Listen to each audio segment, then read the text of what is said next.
తెలంగాణ ప్రభుత్వం 2 లక్షల రూపాయల రుణమాఫీ ప్రక్రియను షురూ చేసింది. ఇప్పటికే రుణమాఫీకి సంబంధించిన గైడ్ లైన్స్ ను విడుదల చేసిన సర్కార్ తాజాగా అర్హులైన రైతుల ఖాతాల్లో నిధులు జమ చేసేందుకు డేట్ ఫిక్స్ చేసింది.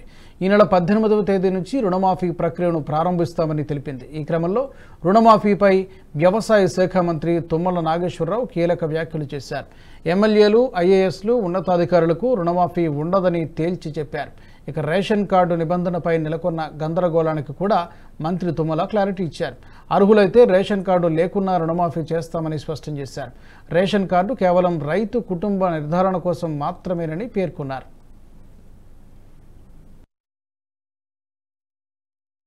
విడతగా 18వ తారీఖు సాయంత్రం 4 గంటలకి రాష్ట్ర రైతాంగాన్ని ఉద్దేశించి అన్ని వీడియో కాన్ఫరెన్స్ అన్ని మండల కేంద్రాల్లో ఉన్నటువంటి రైతులను ఉద్దేశించి ప్రసంగించి ఆ రోజే ₹1,00,000 రుణం ఉన్నటువంటి ప్రతి రైతు ఖాతాలో ₹1,00,000 ఆయన ఖాతాలో జమ చేసేదానికి 18వ తారీఖు సుముహూర్తం నిశ్చయించారు. కానీ రైతులందరూ ఆ కార్యక్రమంలో పాల్గొని ఆ ₹1,00,000 వెంటనే మీరు మళ్ళీ మీ చేతిలోకి తీసుకొని వ్యవసాయాన్ని పండగ చేయాలని చెప్పి రాష్ట్ర ప్రభుత్వం కోరుకుంటుంది.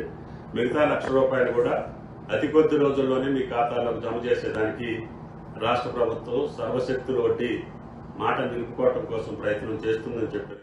ఈ వీడియో మీకు నచ్చినట్టయితే లైక్ చేయండి, 10 మందికి షేర్ చేయండి. అలాగే కామెంట్ల రూపంలో మీ అభిప్రాయాలను మాతో పంచుకోండి. Nationalist hub group of channels ను సబ్స్క్రైబ్ చేసుకుని తెలుగునాట జాతీయవాద జర్నలిజాన్ని ప్రోత్సహించండి. ఈ వీడియో కింద ఉన్న బెల్ ఐకాన్ పై క్లిక్ చేయడం మర్చిపోవద్దు.